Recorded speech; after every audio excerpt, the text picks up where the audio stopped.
Dia bonito, de sol, dia fresquinho, e é muito bom nós podermos estar aqui reunidos em nome de Jesus, para cantar louvores ao nosso Deus, para exaltar o nome do Senhor, né? Louvado seja realmente o santo nome de Jesus. Graças a Deus porque você está aqui com saúde, não é? Poderia estar fazendo outra coisa, mas estamos aqui prestando um culto ao nosso Deus, adorando ao nosso Deus. Ontem à noite nós tivemos o nosso churrasco dos homens, né? Foi muito bom, tivemos diversos visitantes lá. Agradeço ao pastor José Roberto, que cedeu o espaço lá no Unicursos para a gente fazer o encontro. Muito obrigado, pastor. E vamos continuar, né? As mulheres já fizeram o encontro mês passado, né? E mês que vem vamos ter mais um encontro de mulheres e outro encontro de homens. Dia bonito, de sol, dia fresquinho, e é muito bom nós podermos estar aqui reunidos em nome de Jesus, para cantar louvores ao nosso Deus, para exaltar o nome do Senhor, né? Louvado seja realmente o santo nome de Jesus. Graças a Deus porque você está aqui com saúde, não é? Poderia estar fazendo outra coisa, mas estamos aqui prestando um culto ao nosso Deus, adorando ao nosso Deus. Ontem à noite nós tivemos o nosso churrasco dos homens, né? Foi muito bom, tivemos diversos visitantes lá. Agradeço ao pastor José Roberto, que cedeu o espaço lá no Unicursos para a gente fazer o encontro. Muito obrigado, pastor. E vamos continuar, né? As mulheres já fizeram o encontro mês passado, né? E mês que vem vamos ter mais um encontro de mulheres e outro encontro de homens. As crianças pequenas, elas não têm muito noção, não têm uma noção exata do tempo, né?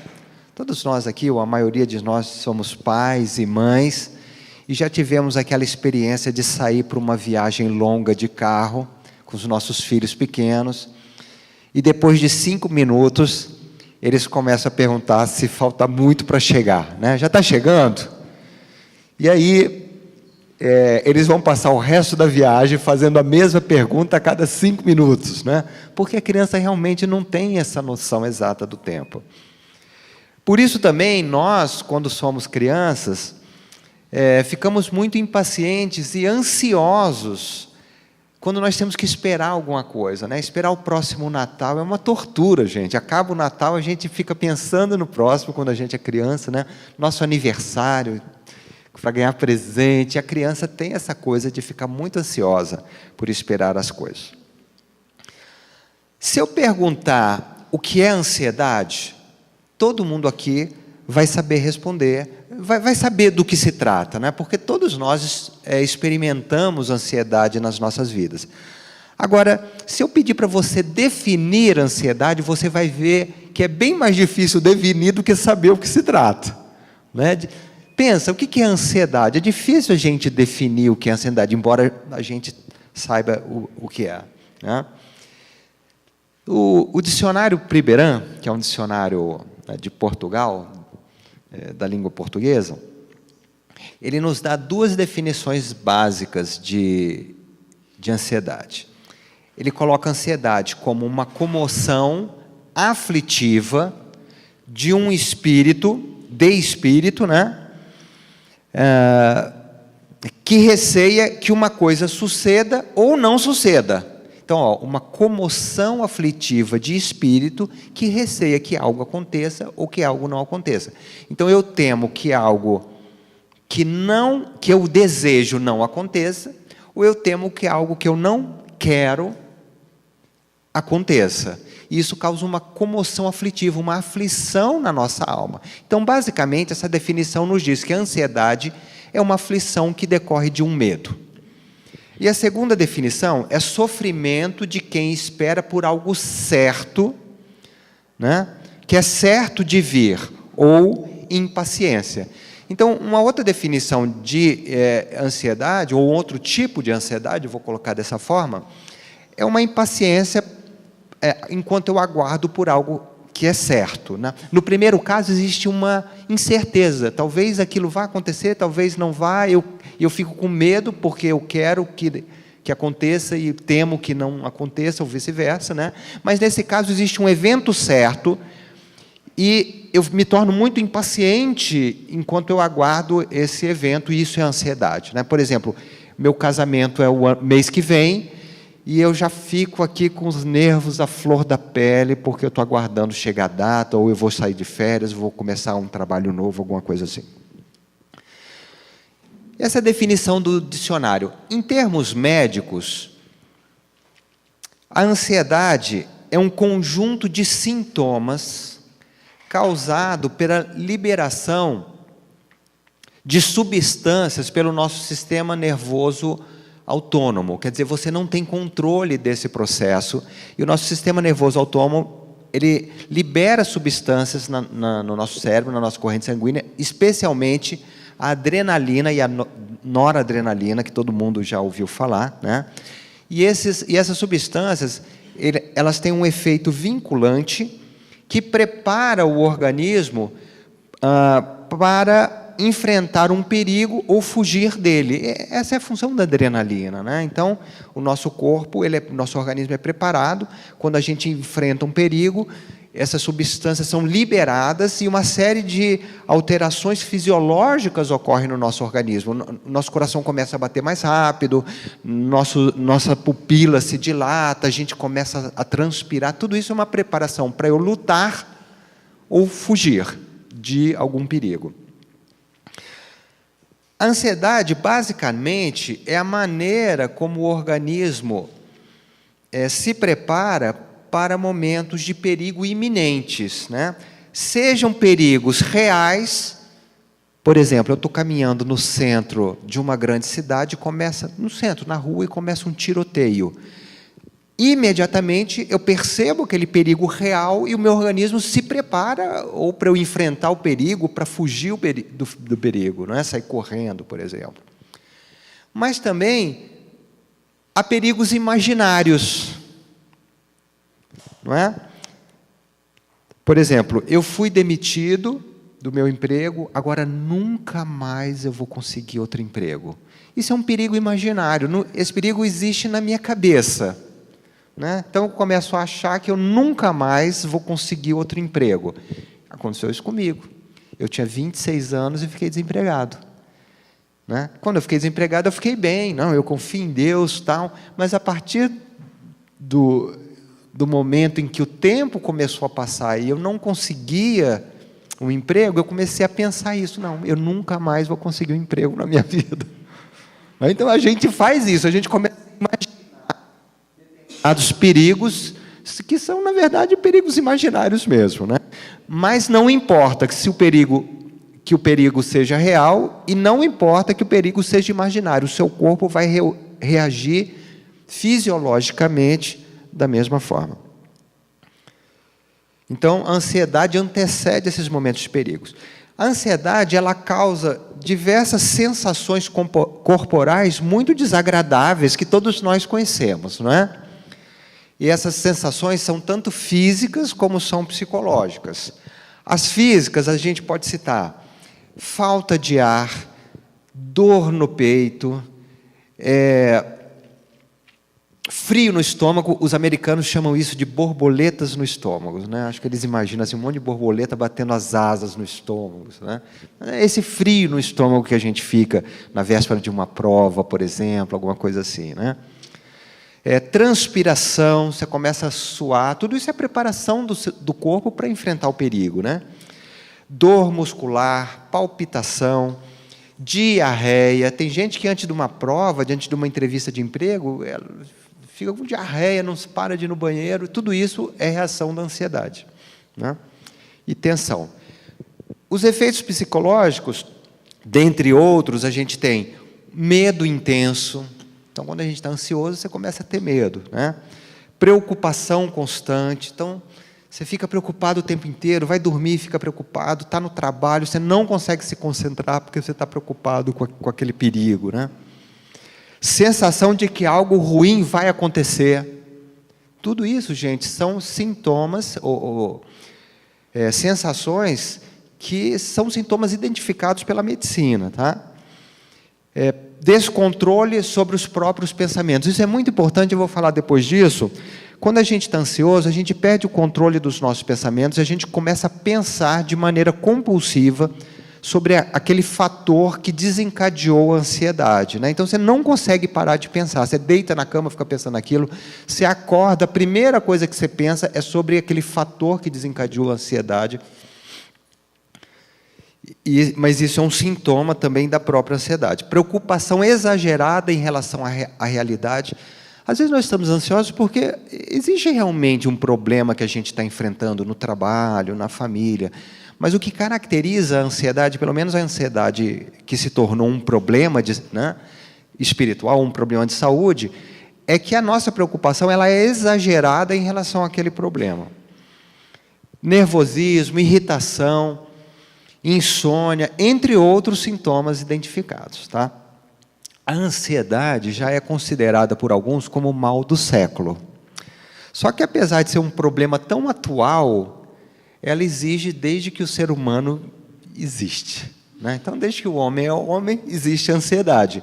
E quando a gente vai na Bíblia, a gente vê isso. Tem histórias muito antigas na Bíblia, né, de mais de 2000 anos, que você narra ali situações em que alguém ficou ansioso diante de uma situação.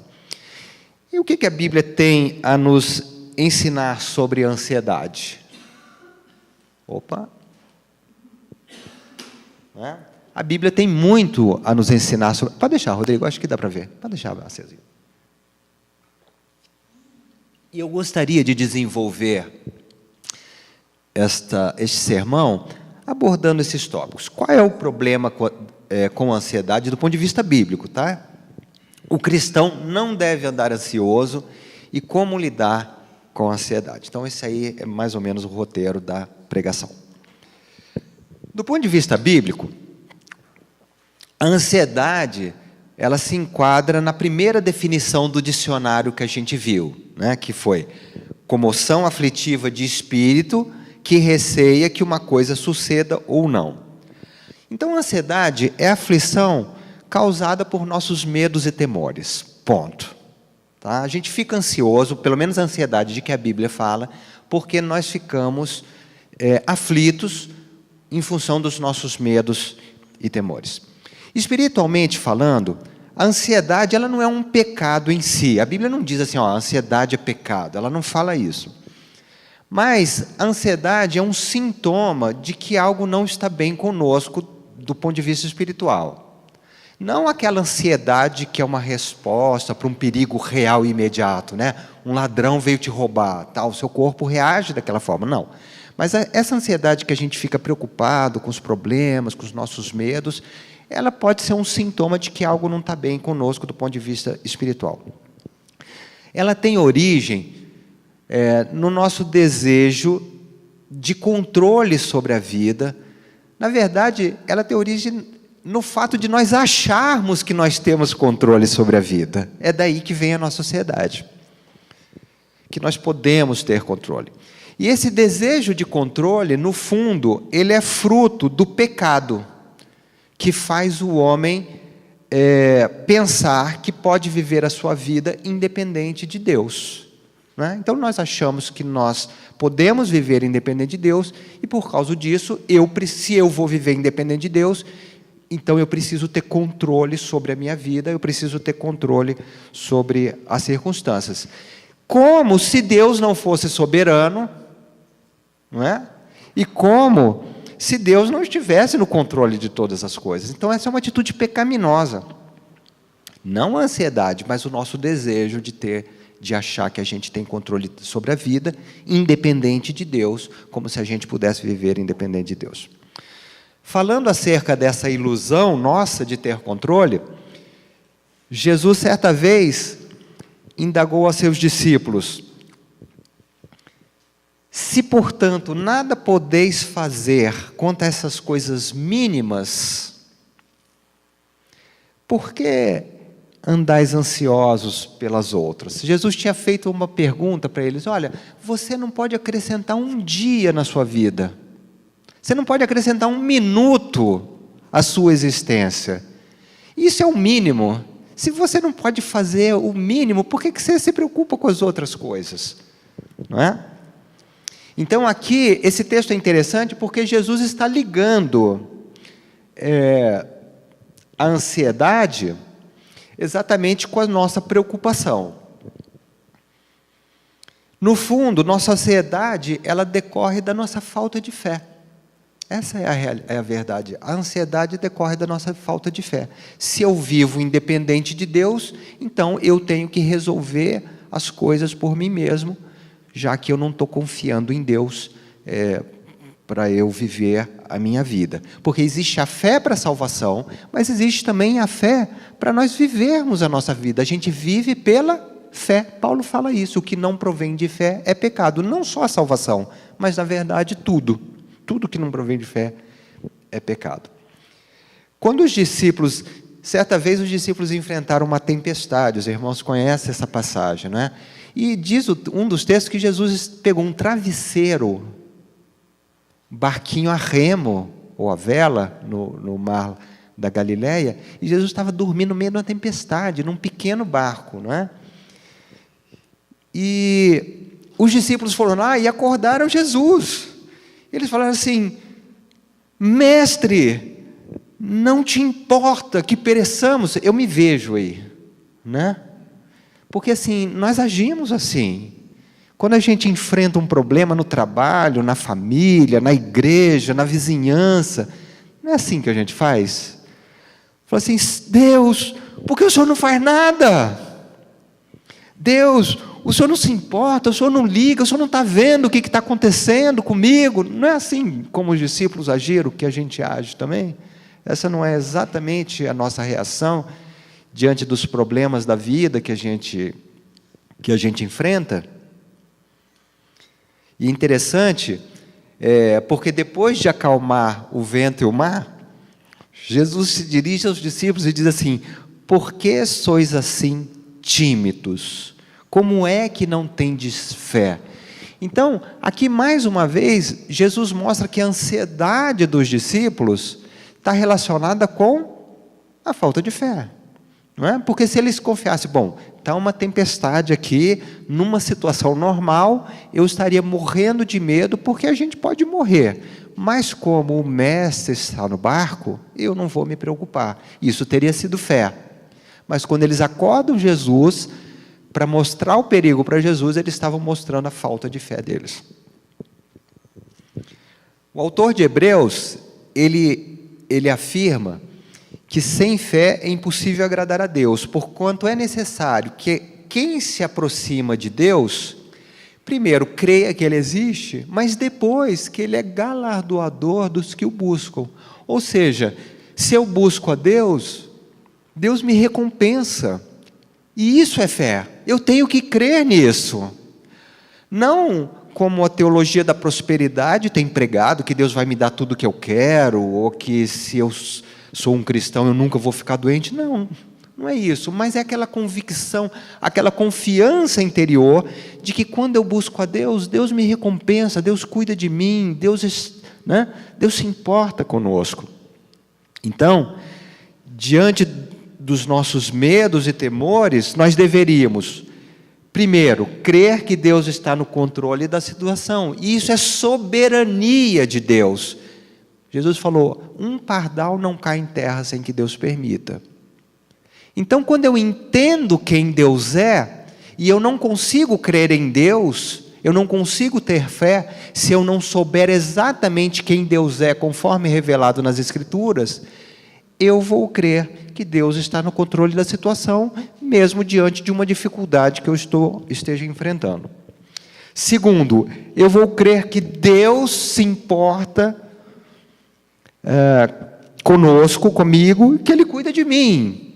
E isso é a providência divina, que é algo também revelado na palavra de Deus. Então, à medida que eu conheço a revelação de Deus, eu vou conhecendo quem Deus é, e isso me ajuda a crer em Deus e confiar em Deus. Então, Deus não só está no controle de todas as coisas, como Deus se importa comigo e Deus cuida de mim, como eu vou crer que todas as coisas, de alguma forma, redundarão em bênçãos para nós, por causa do amor de Deus, e em glória para Deus, por causa da santidade de Deus. Então, mesmo as situações aflitivas que eu enfrento, eu creio, Deus é soberano, Deus está no controle, Deus se importa comigo, Deus cuida de mim. No final, eu conheço Deus, isso vai resultar em bênçãos para a minha vida e em glória para Deus. Isso é o que a fé deveria nos levar a fazer sempre que nós enfrentamos esse tipo de situações que muitas vezes geram ansiedade em nós. Segundo ponto, o cristão não deve andar ansioso. Então, repetidamente, a Bíblia nos orienta a não andarmos ansiosos, né? Você tem várias orientações, tanto no Antigo Testamento quanto no Novo Testamento. Por exemplo, Jesus ordenou aos seus discípulos assim: por isso eu vos advirto, não andeis ansiosos pela vossa vida, quanto ao que haveis de comer, nem pelo vosso corpo, quanto ao que haveis de vestir. Da mesma forma, o apóstolo Paulo escreve aos crentes da cidade de Filipos: não andeis ansiosos de coisa alguma. Aqui Paulo expande a ordem. Jesus estava falando só para as necessidades básicas, né? A comida, o vestimento. Agora Paulo nos dá uma orientação mais ampla. Nós não devemos andar ansiosos por coisa alguma. Nada. Um cristão não deve andar ansioso. Agora, textos como esse, ou esses dois que eu citei, eles nos trazem pelo menos duas lições que é importante para a gente entender o próximo tópico, que é como nós vamos lidar com a ansiedade. O primeiro ponto que esses textos nos ensinam é o seguinte: eu posso fazer alguma coisa quanto à minha ansiedade. Você pode fazer alguma coisa quanto à sua ansiedade. Esse é um ponto importante, porque se você for na internet consultar sobre ansiedade, sites médicos, alguma coisa, ele vai falar lá o seguinte, que a ansiedade você toma ansiolítico. Aí está todo mundo tomando ansiolítico. Quando eu vou na Bíblia, eu vejo que eu posso fazer alguma coisa quanto à minha ansiedade. Tá? Se eu não pudesse fazer nada quanto a isso, primeiro, eu seria escravo da ansiedade. Todos nós seríamos escravos da ansiedade. Segundo, Deus não me pediria para não andar ansioso. Então, se Ele pede, significa que eu posso fazer alguma coisa, que eu não sou escravo da minha ansiedade. Agora, o segundo ensino que eu extraio desses textos é que o verdadeiro problema não é nós sentirmos a ansiedade, mas nós andarmos ansiosos. Existe uma diferença entre sentir a ansiedade e entre andar ansioso. A questão aqui é que a ansiedade é uma reação normal do ser humano. Deus nos fez assim. É uma reação normal. É uma resposta natural e automática do nosso organismo que prepara o nosso corpo para enfrentar um perigo iminente. Então, o nosso corpo tem essa reação, porque às vezes eu preciso, por exemplo, vejo meu filho caindo, correr lá e pegá-lo. É uma resposta do nosso organismo. Nesse sentido, nós não temos controle se nós vamos experimentar ou não a ansiedade, né? Pois alguns fatores desencadeantes, eles dão início a esse processo automaticamente, que é um processo fisiológico, inclusive, né? Se alguém, por exemplo, te dá uma fechada no trânsito, né? Você tem aquela adrenalina, vem, você não tem controle sobre isso aí.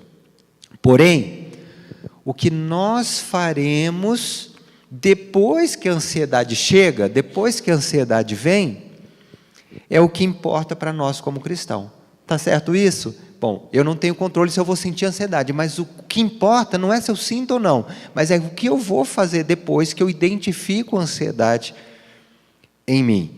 Porque nós podemos ter atitudes que alimentam a ansiedade, e aí aquela ansiedade vai aumentar cada vez mais, ela vai crescer em intensidade, ou nós podemos trabalhar para reduzir a ansiedade que nós já estamos sentindo, ou até mesmo eliminar a ansiedade. Tá? Então, o ponto aqui é que o cristão não deve andar ansioso, e essa é a orientação da Bíblia para nós. O último tópico, então, que eu vou tocar é como lidar com a ansiedade. Bom, nós já falamos o que a ansiedade é, nós já definimos a origem da ansiedade do ponto de vista bíblico. Nós já abordamos a relação do cristão com a ansiedade, não devemos andar ansiosos. Então agora vamos ver como a Bíblia nos ensina a lidar com a ansiedade. Eu vou tomar de empréstimo aqui 2 textos para eu basear o que eu vou falar. O primeiro deles é 1 Pedro 5, 6 e 7, no qual o apóstolo diz aos seus leitores: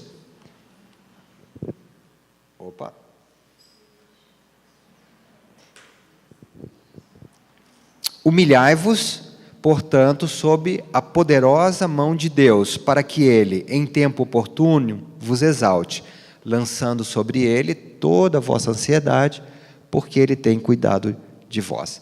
Então esse texto nos mostra que para enfrentar a ansiedade, eu preciso abrir mão da nossa tendência pecaminosa de pensar que nós podemos viver independente de Deus, que nós podemos ter controle sobre a nossa vida. Vocês estão entendendo isso? Porque isso é muito importante. Primeiro, isso é um pecado.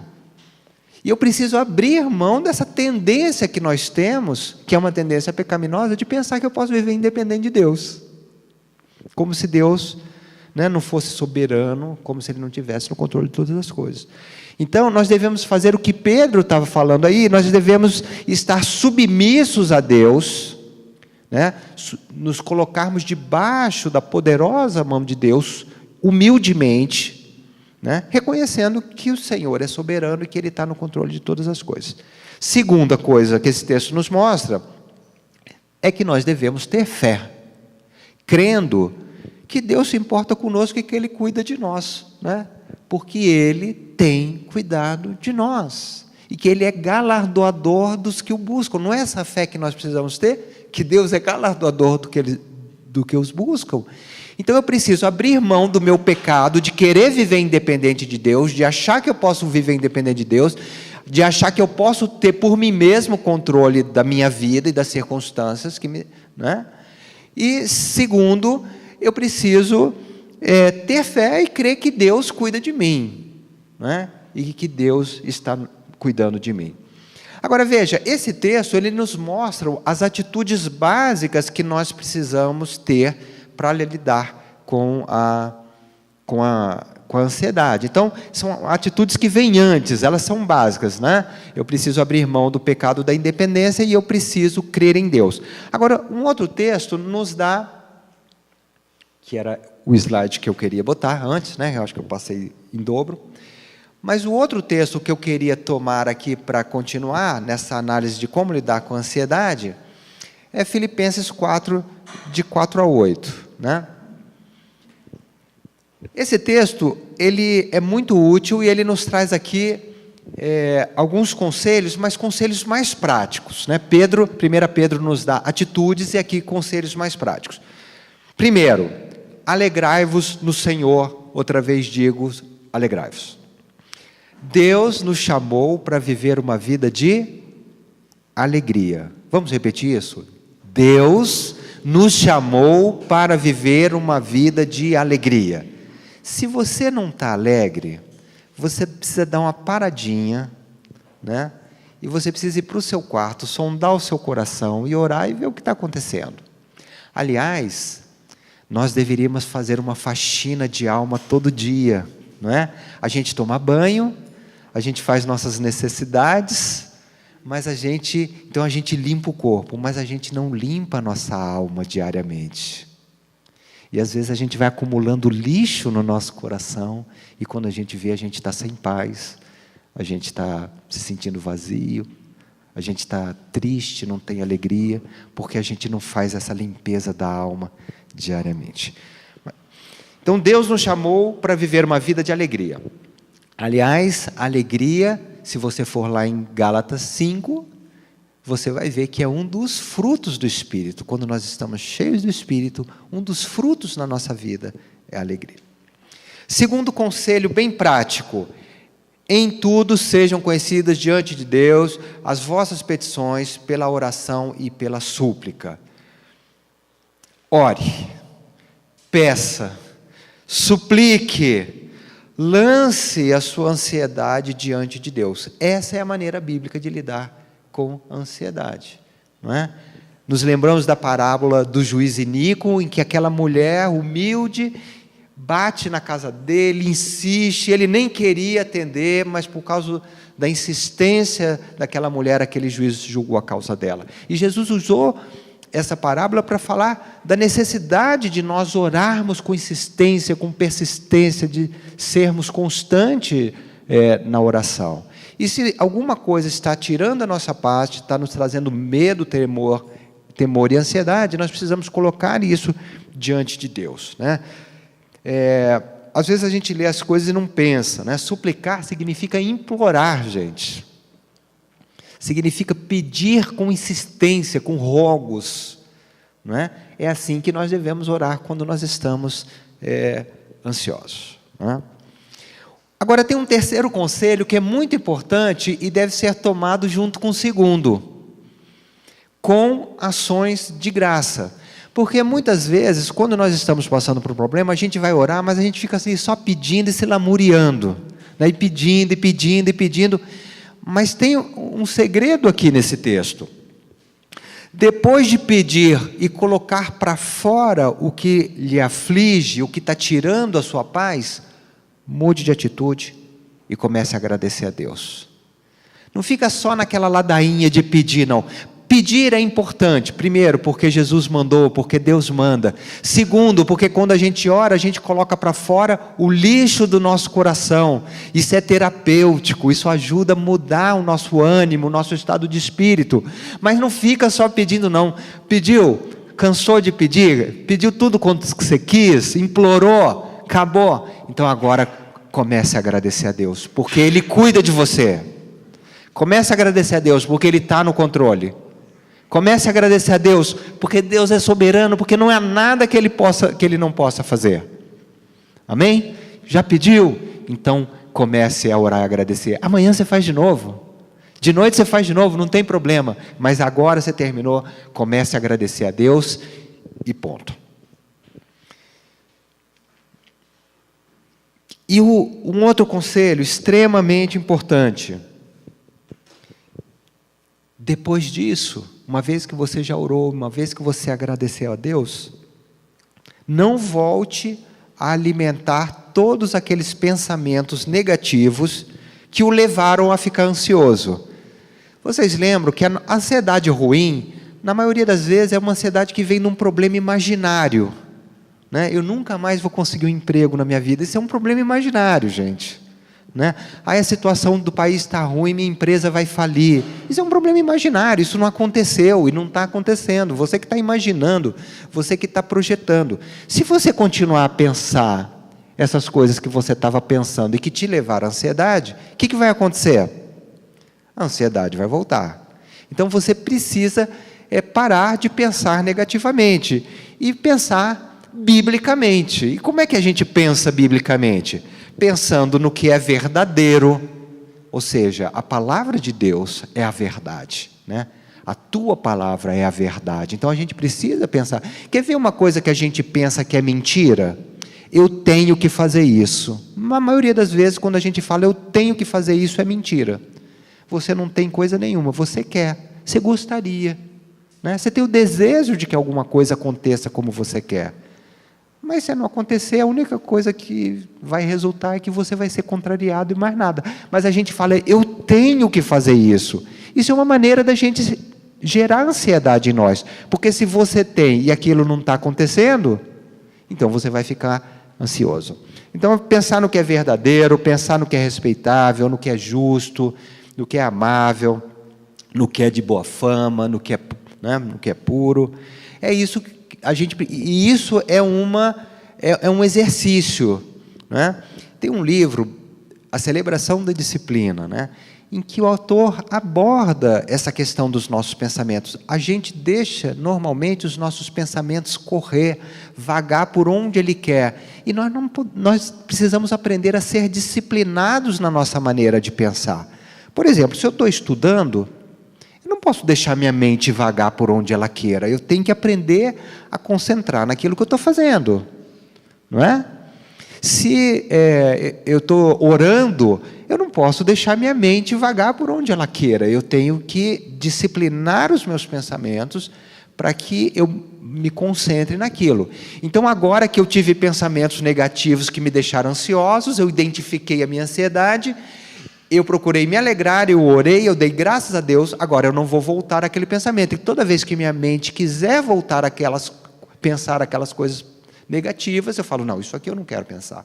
Eu vou pensar outras coisas. Eu vou pensar que Deus me ama, eu vou pensar que Deus está no controle, eu vou pensar que Deus se importa comigo, eu vou pensar que Deus cuida de mim, eu vou pensar que Deus tem completo controle dessa situação e que, por fim, a vontade de Deus vai ser feita. Então, assim, eu estou disciplinando a minha mente para pensar biblicamente. E qual é o resultado de tudo isso? É a paz, né? A paz de Deus, que excede todo entendimento, guardará as nossas mentes e os nossos corações em Cristo Jesus. O mesmo Cristo Jesus que disse: deixo-vos a paz, a minha paz vos dou, não vou lá dou como o mundo a dá, né? Não se turbe o vosso coração, nem se atemorize. Aqui, mais uma vez, olha, a gente tem uma ligação de um estado de aflição com os nossos medos, né?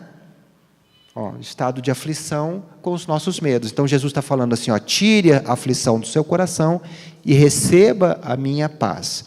Mas isso não vai acontecer se eu ficar pensando só coisa ruim o tempo inteiro. Está preocupado? Tá. Vai lá e resolve o problema diante de Deus. E eu vou concluir aqui com uma palavra do apóstolo João, né? O apóstolo João nos diz que se nós permanecermos em Deus e que se Deus permanecer em nós, o amor de Deus vai ser aperfeiçoado em nós, porque Deus é amor, né? Então, Deus é amor. Se eu estiver em Deus e se Deus estiver em mim, o amor de Deus é aperfeiçoado em nós. Mas aí o apóstolo fala uma coisa interessante: no perfeito amor não há medo. O medo e o amor, eles são excludentes. Se eu tenho medo, eu não estou amando. E se eu amo, eu não tenho medo, porque o perfeito amor lança fora o medo. E junto com os nossos medos e temores, que a gente vai jogar fora, vai fora também a ansiedade, né? Que de fato é o fruto dos nossos medos e dos nossos temores imaginários. Amém, irmãos? Então não andemos mais ansiosos. Essa é a recomendação da Bíblia para nós, de Jesus, da palavra de Deus, né? Podemos até ficar ansiosos, mas agora nós sabemos o que acontece com a ansiedade, sabemos como tratar a ansiedade, porque a Bíblia nos ensina, e nós vamos fazer isso, e a paz de Jesus vai voltar para o nosso coração, e essa ansiedade está embora. Que essa palavra fique no seu coração, como ficou no meu, e que ela te abençoe como me abençoou, né? Nós precisamos aprender a viver a cristã assim, com equilíbrio, né? Sem altos e baixos, mas a viver sempre nessa confiança tranquila no nosso Deus. Ontem a gente estava no churrasco, só para terminar, e o irmão Sidney, que eu conheço há 25 anos, ele lembrou de um versículo de Jó, que tem muito a ver com essa pregação. Ele falou assim, eu sei que tudo podes, e que nenhum dos teus planos pode ser frustrado. Eu sei que você quer muitas coisas, e eu sei que você não quer muitas coisas, mas você entregou sua vida para Deus, e os planos de Deus na sua vida, eles vão se cumprir. Amém? Vamos ficar de pé, encerramos o nosso culto por aqui. Deus te abençoe ricamente, a você, a sua família, te dê uma semana abençoada na presença dEle. E que nessa semana você trabalhe para não ficar ansioso, não é? Isso é um exercício, isso é também um aprendizado. A gente precisa aprender, se exercitar e se aprender. E que você seja uma bênção aonde o Senhor te colocar. Nosso culto encerra aqui, né? Nosso culto público, mas a nossa adoração continua durante toda essa semana. Pai, muito obrigado, Senhor, pelo privilégio de podermos te adorar, meditar na tua palavra, orarmos ao Senhor, cantar louvores ao teu santo nome. Agora, Pai, que vamos para os nossos lares, pedimos a tua bênção, a tua proteção sobre as nossas vidas, sobre as nossas famílias, Senhor. Pedimos que o Senhor nos livre de mal, que o Senhor nos encha com o teu Espírito Santo, que o Senhor nos guie com o teu Espírito nessa semana, Pai. Nos ajude a sermos tuas testemunhas, porque para isso o Senhor nos chamou. Nos ajude, Senhor, a glorificarmos o teu santo nome através do nosso testemunho, através daquilo que nós fazemos nas nossas vidas. Fica conosco, nos ajuda, Pai, porque nós precisamos do Senhor, e nos ajuda a viver uma vida sem ansiedade, a andarmos sem ansiedade na tua presença, em nome de Jesus. Amém. Que a graça do nosso Senhor, do nosso bendito Salvador Jesus Cristo, que o amor de Deus, o nosso Pai, e que a comunhão e as consolações do Espírito Santo estejam sobre a tua vida, meu irmão, minha irmã, agora e sempre. Amém. Vamos em paz, que o Senhor nos acompanhe.